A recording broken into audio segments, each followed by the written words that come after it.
Olu. Hi, Liz. How are you? I'm good. Welcome back from our little spring break that we took. How are things going with you? Well, it's spring. Spring equinox came. It's amazing how a little bit more daylight can improve your mood. Is it spring though? We know you live like north of the wall, so is it spring where you live? Not the Game of Thrones reference. Sorry. Wow. Just saying. You and the White Walkers are saying it's spring. Is it spring? This is how the West Coast bullies us East Coasters. Yes, it's already above freezing. So for us, Wow. this is like being in a spa. Okay. Above 32. We'll take it. We'll take it. Let's Thank let's God for start the that. show.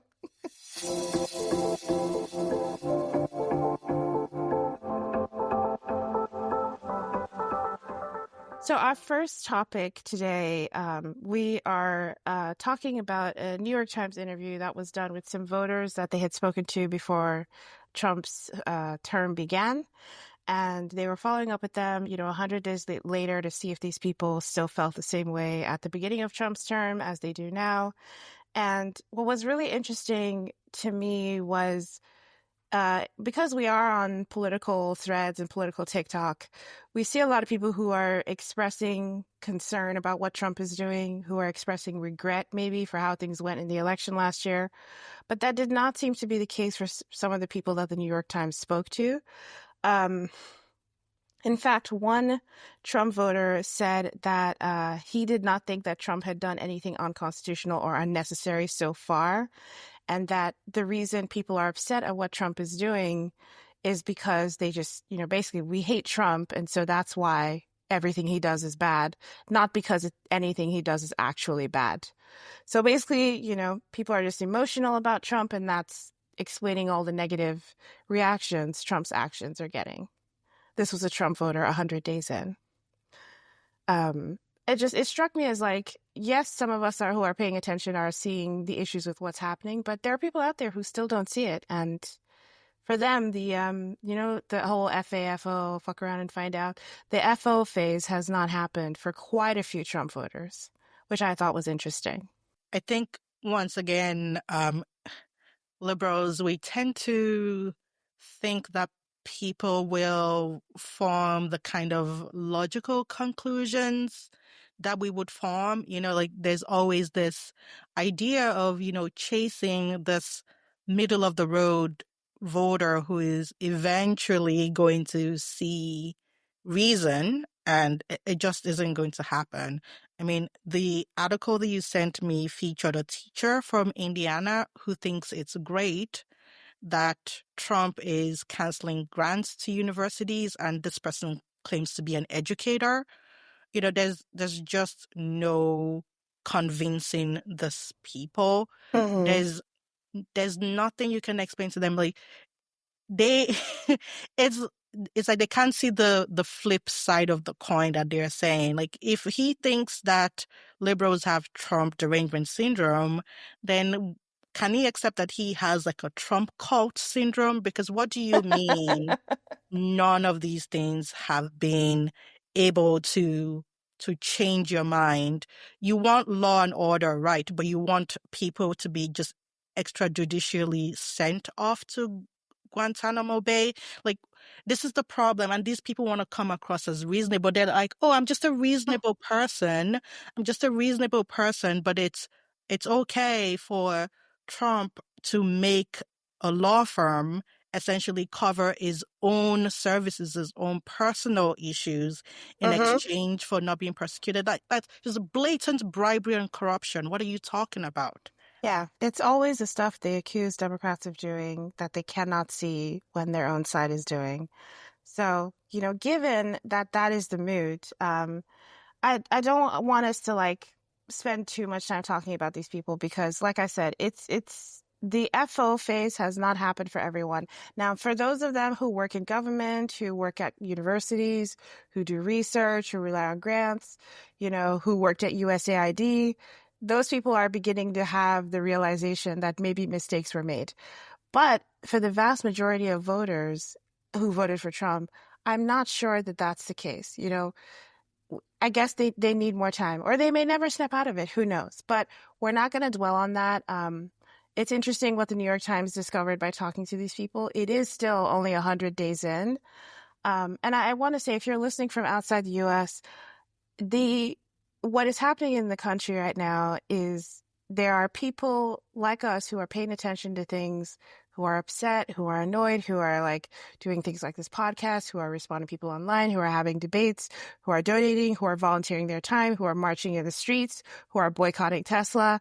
All of that is happening alongside people's need and want, and we can't blame them for moving on with their lives. You know what I mean? Like, we all still have jobs, we all still have things to do.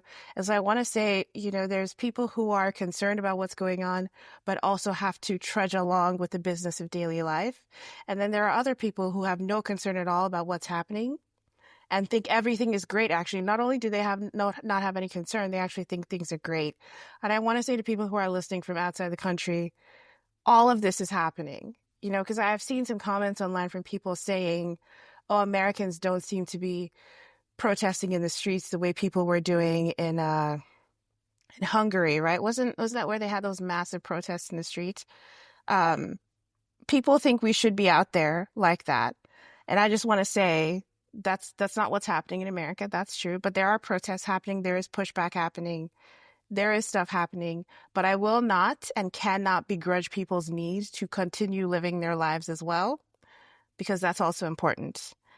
And on that note, we are going to leave the politics a little bit for now and talk about something slightly less political, but still fun.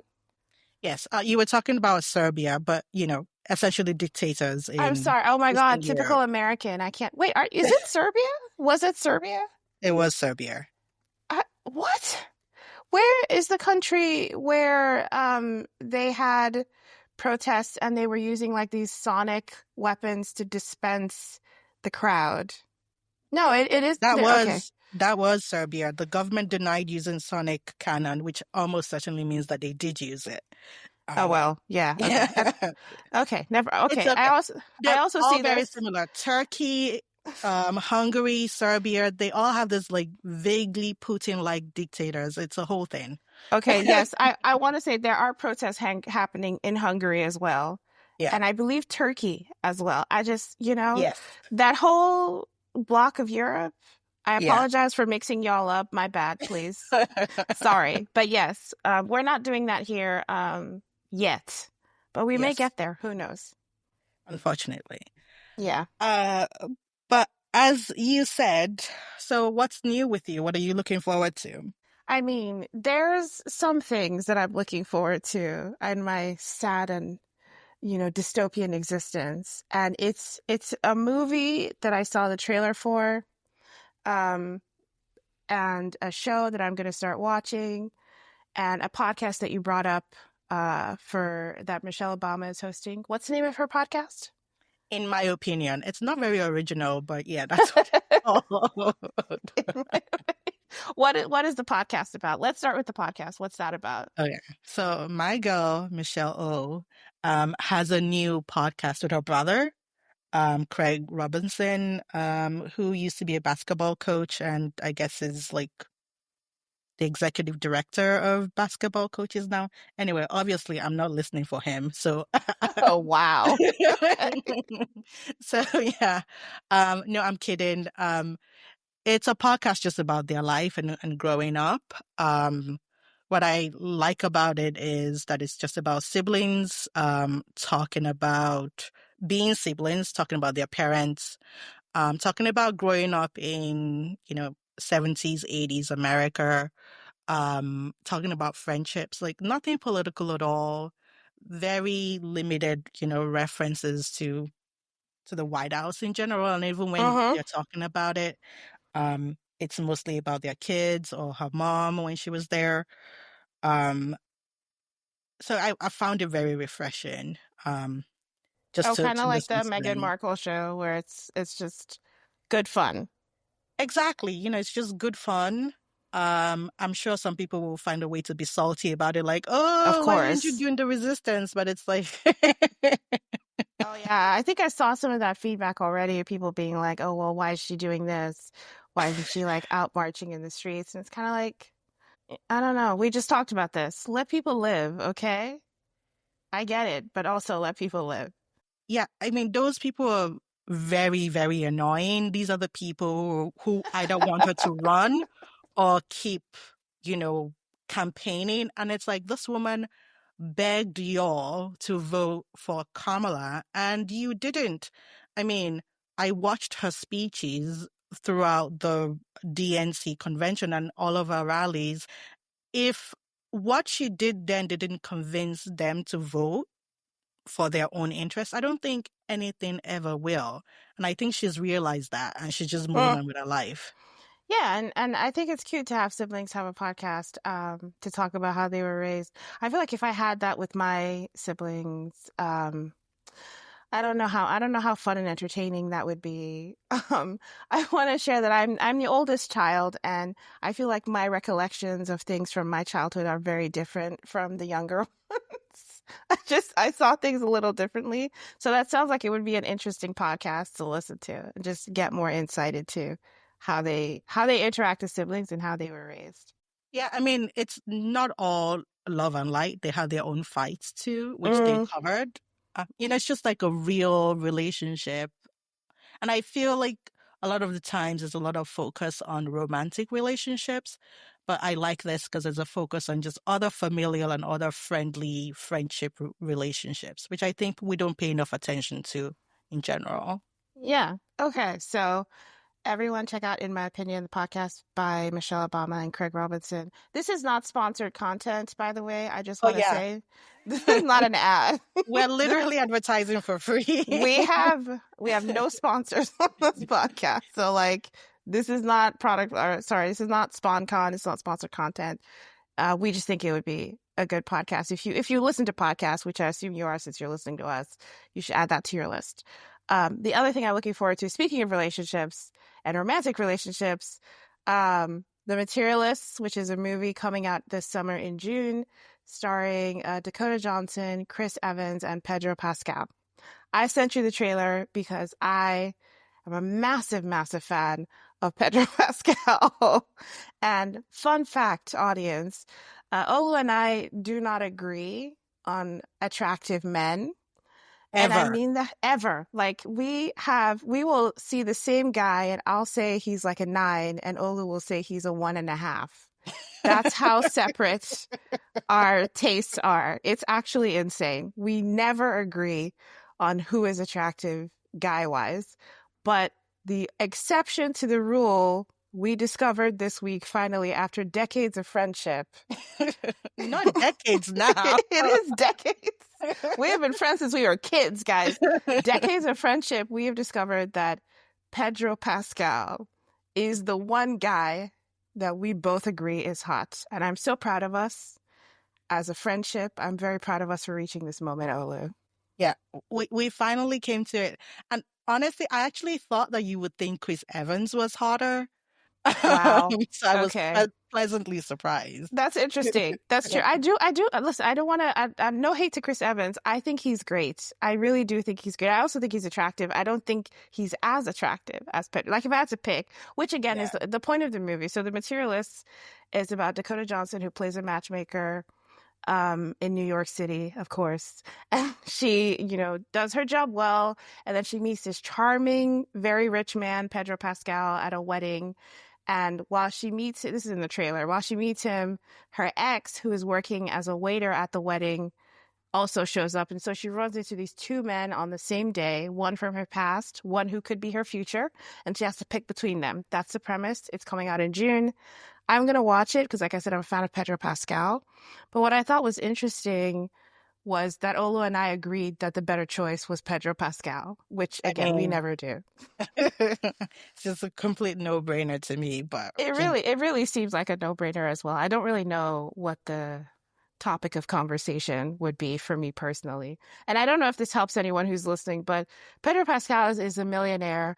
Um, he like in one of the scenes in the trailer, she asks him how much the apartment they just hooked up in is, and he says $12 million. And I'm just like, Is this a question? what, what Like, who is doesn't know what apartments like? in Manhattan cost? No. But I mean, like, is this even a debate still between Pedro Pascal and Chris? At that point, I don't know about you guys. I'm not saying I'm a materialistic person. I'm just saying the apartment is $12 million and eggs are $600 a dozen. So, like, I don't know about The math is y'all. very straightforward. It's so straightforward. It's Pedro Pascal at a $12 million apartment. That's it. Don't even say anything else. You had me at that first part. But we'll see how the movie goes. I also thought it was interesting that a lot of the comments were people begging the A24 as the studio to make sure that Dakota Johnson goes for the rich guy. I don't know if that would be the case, Olu. I don't know how much of the 2000s romance movies you watch, but I think based on past Hollywood stories, you would expect her to end up with Chris Evans, correct? Because he's the poor, struggling guy from her past that was her true Exactly. love And or I feel like the something. name suggests that they think the rich guy is gonna be toxic or abusive in some way, so they're gonna make him the Mm, villain. I hope I don't know. not. I don't want to see a villain, Pedro Pascal. Oh, that would be so annoying. I hope not. I hope she goes with Pedro. I mean, no offense to people who are struggling to make it. That's not the issue. I don't want us to sound like we're a bunch of materialistic bitches. That's not what we're doing here. We did start off saying Pedro Pascal is the obvious choice, broke or not. Okay? But it does help that he's rich. I think it makes the discussion a little bit easier. Just my opinion. Um, just my opinion. But Olu, Well, I I'm mean, glad we agreed. exactly. But I also want to talk about Dakota Johnson. I feel like she's kind of stuck in this kind of roles. Mm, She tried to do the Madam Web thing, which is a little bit darker, but it wasn't well received. Like, I just need her to break out of this, romance things and just do something else. yeah, she has done something else. She was in this movie called, I think it's called Suspiria. I don't know how to pronounce it. Oh, is that the Um, horror film? I don't it's a watch horror. horror fantasy. Yeah, I know you Okay. don't watch horror movies, but she has done other things. But yes, I think given that she started her career in 50 Shades of Grey, which a horrendous movie series that was still better than the books. I can't, this is one of my greatest movie pet peeves is 50 Shades of Grey. Like when you mention that movie, you will get me off on a tangent about everything and anything that is wrong with it, but it was still better than the books for sure. But I feel like since then she has been a little typecast. I don't know how she feels about that, but she is getting paid, so there's that. That's true. I guess that's whatever you're good at, just keep getting paid for it. She's a working actress, and that is a lot more than a lot of other people can say. So, That's true. you know, and this movie seems like it's going to be decently received. So, The Materialists, go see it when it comes out in theaters. And if We're you're, also not getting paid for this. oh yeah, we should say that as well. We're going to be watching that June 13th is when it comes out in theaters. And I don't know. I don't know what y'all be doing, but that's what I'll be doing that weekend. Essentially, our message is get out and do something else. That's what we're doing today. Stop listening to us. No, I'm kidding. Definitely listen to us, but also June 13th, we will see you in theaters. Okay. What's the other thing that we're looking forward Well, to? okay, so I feel like our audience needs to know that Liz feels very strongly about this book. It's called Wuthering Heights. I Oh have my God. heard about Heathcliff all of my time that I've been with Liz. Every time he comes up. So there's going to be a film adaptation, and I know you have some strong feelings about it. Well, I mean, okay, so when I first heard about this, I was like, oh my God, another Wuthering Heights movie. Wow, stunning Hollywood, so original. But then, but then, but then I heard about the cast, and I was like, okay, I'm okay with this. I don't hate it, and I'm not gonna spoil anything for anyone. I don't know how I could, given that the book is like 1,000 years old, Well, and you many just people. spoiled it for me literally 5 minutes No, ago. no, I don't want to spoil it. I don't want to spoil it for anyone in our audience. I know this was shocking to me personally that Olu has not read Wuthering Heights. You don't know this about her, but I'm about to let you know. Olu's house is full of books. There are books everywhere, and it is shocking to me that Wuthering Heights is not one of those books. I don't I don't know how we ended up in this situation where I'm the one who has read the classic literary book and Olu has not. But this is also a shock for both of us. This Well, is surprising. I read Jane Eyre, which is a different like Bronte sister. I just haven't read Wuthering Heights yet. Well, you should. And no promises for me. I'm not going to set you up for failure this time by promising you you'll love it. You should read it.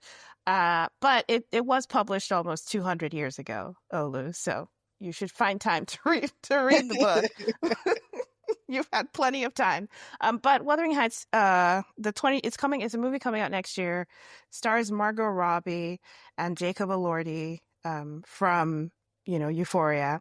And it's going to be produced by and directed by the same person who did Saltburn, which was what then got me intrigued in this movie. So yes, it's a remake among a lot of remakes, but I love Margot Robbie. I enjoy Jacob Elordi. I think the director is amazing. Not director, the producer is amazing. Emerald Fennell, who also, she is also directing it. Sorry. So Emerald Fennell is directing and producing. She also did Saltburn, which I thought was a good movie. So I'm looking forward to this, even though at first I was kind of meh on it. Yeah, I mean, it looks like it's going to be kind of sumptuous adaptation. I mean, I love a period film, you know. I love the dresses, I love the mood, I love all of it. Um, I think what concerns me is that I'm not sure that Margot Robbie is the best choice to play a teenager in Mm, Victorian England. Um, I mean, like well, my understanding is that the main character is like a wallflower type of person, and she's like this glamour model, blonde, you know, superstar. I just don't think that that's the best choice here. yeah. So yes, the early parts of the movie will probably start with Catherine, which is a character that Margot Robbie is going to be playing. Catherine will be younger, but I do think majority of what is relevant in the book happens to an adult Catherine with an adult Heathcliff. So I think it's fine. I see your hesitation, but it is Margot Robbie's production company. So if she Exactly, it's wants just to a cast vanity herself, project. if she wants to cast herself, she can cast herself. Hashtag girl boss. So I'm okay with it, but I see your hesitation. We'll see I mean, she is a good actress, so it's not like she won't be able to pull it off. You might just have to like suspend belief a little bit, which is the point of the movie. So, you know. Yeah, I mean, more power to her. If it's her company, I guess she can do what she wants and make this better than the many other adaptations that you've seen, Liz. I don't know. I don't know what more they can Yes. add to this, but I hopefully they'll honestly pull it off. That was my concern when you just told me straight up Wuthering Heights with no explanation. I was like, Jesus, really? Again? But it's kind of like how I feel about, and I'm so sorry to say this, if there's any World War II veterans listening, but I also feel the same way about World War II movies, where like, it's my God, like, how many more of these can we make and why? I will say though, this movie is going to struggle to surpass my favorite adaptation, which is from 2009, starring Tom Hardy and Charlotte Riley. That to me is one of the better Heathcliff Catherine pairings out there. I really enjoy Tom Hardy. Again, back to our earlier point, this is someone that Olu and I do not agree with. We do not agree on this dude We and whether he's don't. hot or not. I She just don't get really the appeal. She doesn't get it. It's fine. It's fine. But I like Tom Hardy, and he was great next to Charlotte Riley in that adaptation from Jesus, like 16 years ago. So that's my favorite Wuthering Heights adaptation. And so we'll see if the Margot Robbie, Jacob Elordi one can do better. I really think in order to have a good adaptation, the male actor has to really like sell the tortured anti-hero character. I think AKA Jacob being abusive. I mean, okay, we're not going to get into this. We're not, let's not debate the merits of Heathcliff right now, Okay. especially since you haven't read the book, okay? Like, shush. But, Okay. but, but what I'll say is, I have faith that Jacob Elordi can pull it off. He can do it. I believe in him. So we'll see how it goes. That's next year. It's actually funny enough, it's coming out Valentine's Day weekend. So, if you need something to do that weekend, that might be a good thing to do. Assuming we still have a country and like movie theaters. That might be something you can do that weekend. Assuming they're not all shut down. Yeah. Yeah, yeah. The last thing we want to talk about, well, not the last thing, but one other thing we want to talk about that we're looking forward to is something I will be doing this week, watching Adolescence on Netflix. I have heard so much about this show. I saw the trailer, and I love a crime show, so immediately I was like, yes, sign me up, add to watch list. But I was kind of hesitating. I got distracted with other things. I was trying to catch up on other stuff and work.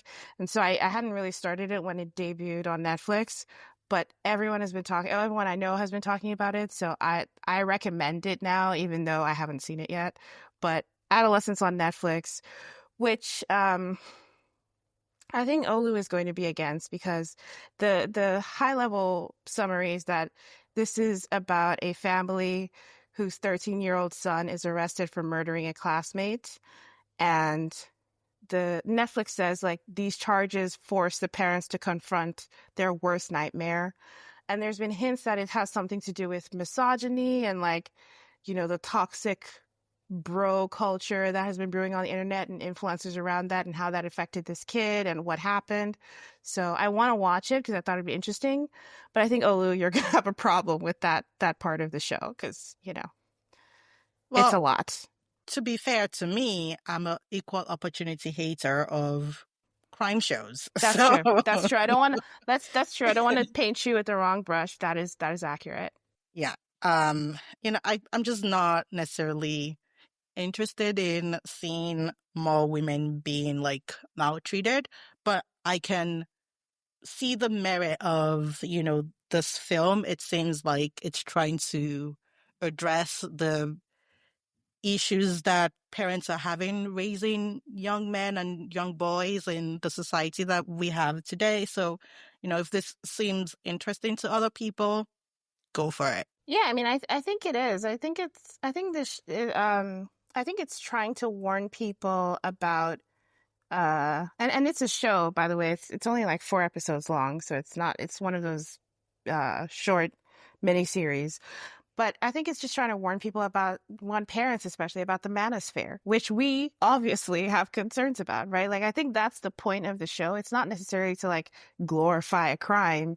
Yeah. It's to bring up the fact that like your kids are listening to, like, we talked about this a little bit in our last episode with like Gavin Newsom's son being a fan Of and like Charlie Kirk. of Charlie Kirk, and it's like your kids are listening and watching to these dudes. Like, this is happening. Don't bury your head in the sand. Your sons are listening, and this is the worst case scenario on Netflix as far as the crime and whether he kills the kid or the classmate or not. But this is happening. So I think that's the point of the show, is to highlight that and make you aware if you're not aware. Yeah, I mean, it's definitely a conversation that we should be having with the male influencers, just going haywire, and they seem to be on the up and up, and nothing seems to be changing. The Andrew Yeah. Tates, Mm-hmm. people, and I don't know, Mr. Beast, and all of them, where it's just like, get money, get jacked, get rich, get bitches. It's just Oh, like, I'm gonna say for Mr. Beast, I don't think the last two, the get jacked, get bitches, applies to him. I don't know. Like, I don't didn't know. he do something about like people who unalive themselves in the forest? Like this kind of, Okay, just so violent, like, okay, hold on. expression.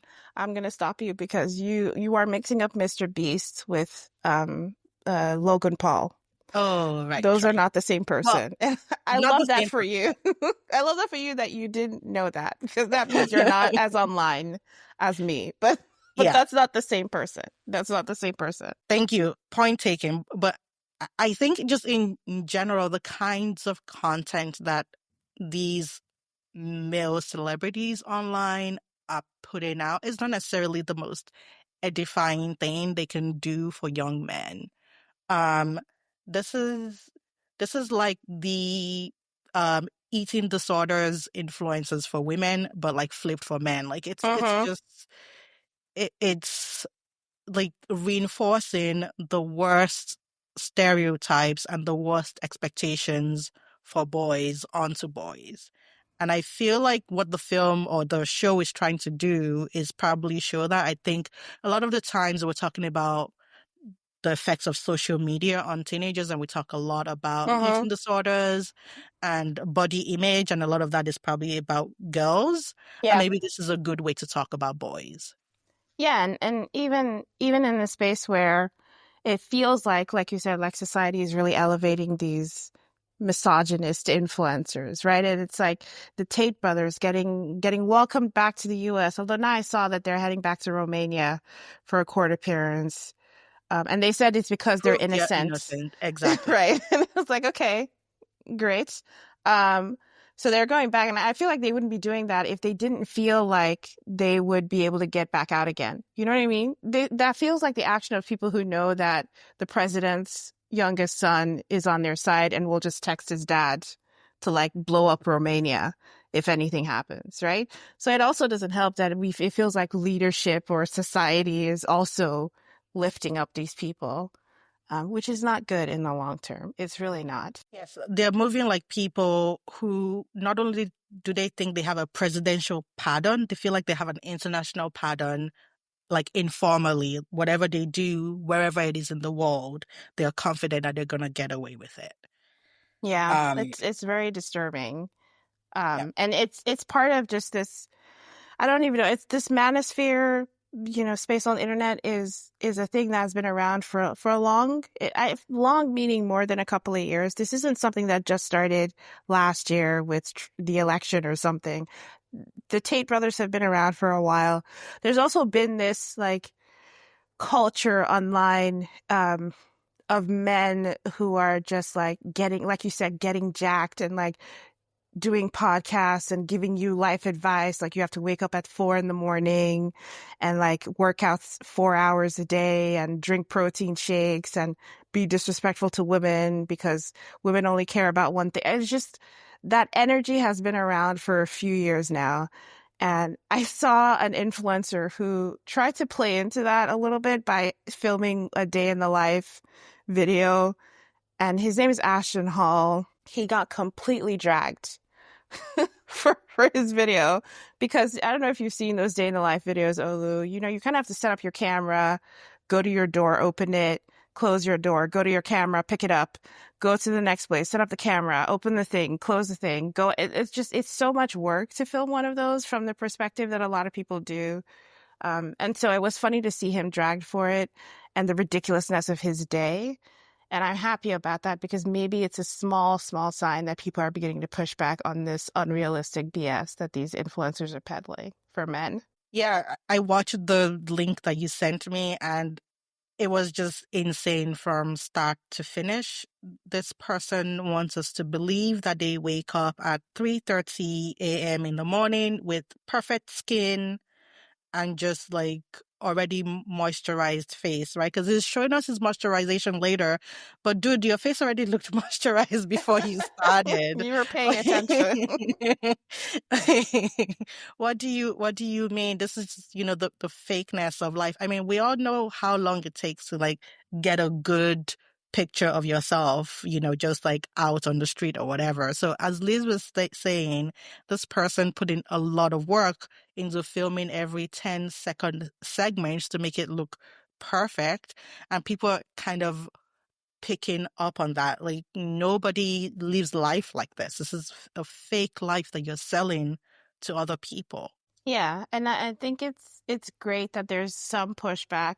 I really think the next like big wave online is going to be just having the luxury to not have to wake up at 3:30 in the morning to hustle or whatever it is you're doing. I mean, we really need to focus on how important that is, like in your day. To just have free time is a luxury for a lot of people. And I don't know why we don't elevate that. Like, why would you want to wake up at 3:30 in the morning when you don't have like a flight to catch or something? I just don't get it. Even 5 a.m. is pushing it for me, quite honestly. Unless you have kids, you have to get to school or something. Why are we doing that? Why are we advocating this? Why is this what it means to be a man in 2025? That doesn't make any sense to me. Don't men like sleep like the rest of us? I'm really asking. Let us know, please, if you guys are, doing this because you think this is what women want or you think it's a sign of success. I just think it looks stressful as fuck. Yeah, it's definitely part of this success manosphere that every male successful person feels they need to do, from CEOs to athletes to actors to sports people. Like, hey, if you need to do this because you have a specific reason to do this, fine. And if your circadian rhythm lets you do this, fine. But the problem is that this is being um put out there as if this is something, every young boy should aspire to, and then that this is how you would get women or whatever. And I just want to put an idea out there to boys and men everywhere. Women are people too, and we like a variety of things. Some people like the Pedro Pascals, and some people like the jacked person. Like, there's no magic formula to like getting bitches. So like, stop with the Oh. nonsense, please. I like you said getting bitches. That's hilarious. Also, I want to say Pedro Pascal is an actual superhero. He was cast in Fantastic Four with Marvel. Another thing you guys should watch when it comes out this year. So I don't. When you're saying jacked, I'm like, I feel like he's jacked enough for me. I don't need him to be No, like, no, no, no. But not like roided up, oh well, yes, that guy, like the Ashton Hall guy, yeah, or Ashton Hall, you know, yeah. freaking RFK Jr. Like, nobody, nobody wants like this kind of. Well, some people might do, but I think that that's like a niche thing. Like, what is all of this like muscles that look fake and they look not naturally gotten? Like, a lot of these people are just on steroids and then Yeah, I pretending that they did it themselves, kind of like the same way some female celebrities and female influencers are pretend either they, yeah. on Ozempic or doing some very, very unhealthy stuff to get that body, and then not telling people what they're doing and claiming it's Yeah, because they wake up at 3 a.m. to dunk their face in ice water. which he did say. I don't. You guys should look up this guy Ashton Hall. I don't. We can't describe him to you because this is an audio. This is an audio podcast, but you should look him up if you're trying to envision what he looks like. It's just. I mean, there's clearly been performance enhancement going on with his body, but he thinks this is the ideal, and so he wanted to show all of us how much work he puts in his day to get that done. And the internet reaction was actually the complete opposite of what he expected. And I am so proud of the internet. Good job, guys. Good job. Round of applause, internet, for getting one of these right. And I hope, again, it's a sign of pushback. These standards are unrealistic.